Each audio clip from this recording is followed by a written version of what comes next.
Hi there, people. So this is Love, and I'm here to make an afterthought about this bad boy here, Philipp Plein. No limits. And why would I want to make an afterthought on that?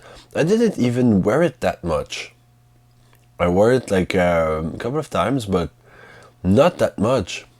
And I'm sad that I didn't wear it that much because I really like that fragrance. It's very, very good. But I think that one of the main thing was like me buying Dolce & Gabbana K and going frenzy on that super nice beach vibe that it has. So you cannot have everything. I'm sorry, I'm also snacking. I like to snack on random things I find.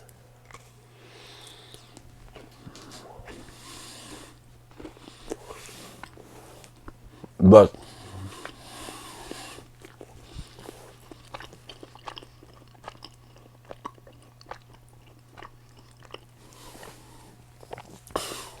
this is a kind of fragrance that is like very unusual. Does it smell like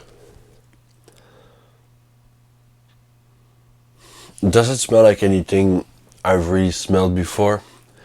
My closest, like the closest fragrance I could compare this to is Tom Ford's Black Orchid, which is pretty unique. It's, maybe, and the comparison is not that great. Some people have compared it to Mugler's Amen, but I can't really agree with that because I understand, the synthetic vibe, oriental vibe, but it's just such different fragrances overall. Both are very, very complex, very dark. This is a very, very, very dark fragrance that we have here. And my call is that it's going to be the next Versace Eros. And why would I be thinking that? It's because it's the same kind of thinking behind the fragrance. This fragrance projects and lasts like frenzy. It has like a huge longevity, and the projection, I mean, I spray once and a room is filled. I spray it on myself and it smells in my bedroom for like days. So, and I just spray once. It's the like one of the most bizarre thing I have ever seen in a designer fragrance. As much power as that, even Eros was not as overwhelming as this one. It is a energy booster, a confidence booster. Some fragrances are like confidence boosters and whatever, but they are not energy boosters. This is very sharp and dark, and it sort of give you energy a bit. It's not a good fragrance to just go to bed with. It's so sharp, it's so powerful, it's punchy, it's full of life. It's very full of life. And it's in the present, it's right there. It's not tomorrow, it's now, That is a kind of fragrance that I really appreciate because it is a part of me that I like a lot, that person who gets things done and lives in the present moment and is full of energy to give. And and to receive. And it's a fantastic fragrance for that. It says no limits on it, yet you can clearly see that there is a limit to that, to that number, but it's so high that whoever could be up for the task of spending so much. Philipp Plein's logo is interesting. You know, it's PP and a skull. You know, Plein in French, we could pronounce it Plein, so it kind of alludes to being plein aux as, which is like being rich as piss. So PP, Plein, no limits, the cash, all the connections are operating by themselves. I really recommend, I cannot recommend enough, in fact, to check the actual videos of promotional stuff they had for this fragrance in particular. It's, I don't know, I think that the marketing is as bold as the fragrance, but it's not bold in the same way. This is dark, this is interesting, powerful, you know, all the above, but it should have had like a better marketing campaign, in my opinion. I have read a comment on my video that said that this is a masterpiece and see the ratings go up in the next few years. And yes, I am glad that I have bought it right now, because for sure this is gonna be a hit. At some point, people are gonna like get their noses on that, and it will be in the big leagues, because it's so well done and has good projection and smells a bit like oud, which is very rare in a common like designer fragrance like that. You wouldn't think of that note in particular. It has animalistic notes. It's not just like sexy or whatever. It's kind of sexual, you know. It's like, it kind of feels like you're naked and there's body odors involved, just with the power in that fragrance, you know, because of the woods and the oud and the, man, it's just like there's pepper and there's tons of things. They divided it into 4 categories instead of 3, so I don't remember what it's funny too. I cannot really understand if it's ironic, like very tongue-in-cheek, or not.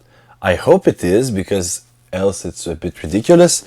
But the product, and I think that the perfumer on that product is actually Alberto Morillas, which is one of the best you know, fragrance nose ever. He's been on masterpieces like Acquadigio. The man who got to create Acquadigio, it's amazing, you know.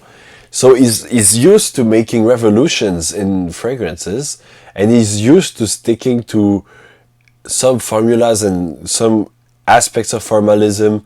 But this is just like, it seems like they've come to him and they were like, we want something that smells dark, hot, sexy, do whatever you want.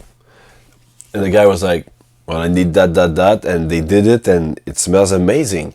I think that they should, like, probably Philipp Plein did probably better than Jeremy Fragrance, who has released fragrances with Alberto Morillas, and Alberto Morillas didn't seem to have any creative power over the fragrances, and so they all smell like very high-priced versions of designer fragrance that we all know. Why buy Office for Man if you can buy I don't know, Sauvage or whatever, and Ambroxan kind of. Anyway, I'm not getting into that debate right now, but Philipp Plein really seemed to have been like, man, I don't know anything about fragrances, just do a good job. And it's like, yeah, I can do whatever I want. And then, oh, and it gets like, that fragrance gets even more interesting and intriguing at every point of the dry down. Like, it's just always more interesting.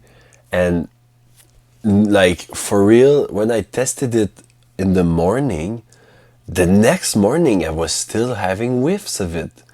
It's that thick, and I just sprayed once for the whole day, and everyone was able to smell when I was passing. I mean, this is intense. It's another level of perfumery, and I think that this is probably one of the prophets of the apocalypse, of the end of the reign of the strict Ambroxan Empire by the Dior Sauvage and everything. I think this one is like, will put, if it's not that one, it's gonna be an imitator that has better marketing and will just outrun everyone. Because this is it, this is the clubbing scent that you want to own. New, different, unique, perfectly like unique, reacts differently on everyone, is interesting throughout all the progression, and grabs attention, still has that super sexy appeal and intimacy that you want in a fragrance. It has everything you want. And props to Alberto Morillas and Philipp Plein for having put up such a nice product. And I cannot emphasize it more. And when you take it as a joke, it's kind of cute. It's really kind of cute. I take it like a, it's not serious, but it's very fun. You're like, I'm getting my credit card and then I'm spraying, and I like it. I just like it. It's just like plain, bold. I thought I was gonna hate it, but the lady at the place I bought it, she was like, "You're gonna like that one. I'm pretty sure." She knows me for such a long time, and I was like, "Oh yeah, make me try." And I tried, and I was like bewildered. It's like, I've never felt something that unique since I smelled Black Orchid. And it has that Tom Ford-ish, like kind of complete, like, left track, complete off track kind of uniqueness, but still crowd pleasing and essentially something that you want to wear. So Tom Ford has that unique, completely bold and everything, but people like it. I think this one is the same kind of vibe, but it's less classy than Tom Ford. Still pretty classy, but less classy than Tom Ford. More into the raw, the rawness of the human being, and yeah, connect with your body, the present moment and everything, and hit, like, when the clubs are ready for you. They're never ready for me, but when COVID stops, get this, spray it, and well, don't blind buy. I mean, try it, and if you don't like it, just don't. But it's really bold. Anyway, when I'm gonna get to the clubs, wear that, I'm gonna feel it like invulnerable. It's so good. I'm gonna feel like good, energetic. I'm gonna talk to everyone, and it's gonna be fun nights. And that is something that we ought to enjoy at the end of the pandemic. Fun nights with people, with new people, with Sailor Joe telling you about what he does and what kind of fish he gets. It's interesting. People are interesting. get out there when possible. Don't get out there if it's not safe. Get out there when possible and spread love and spray love. Bye bye.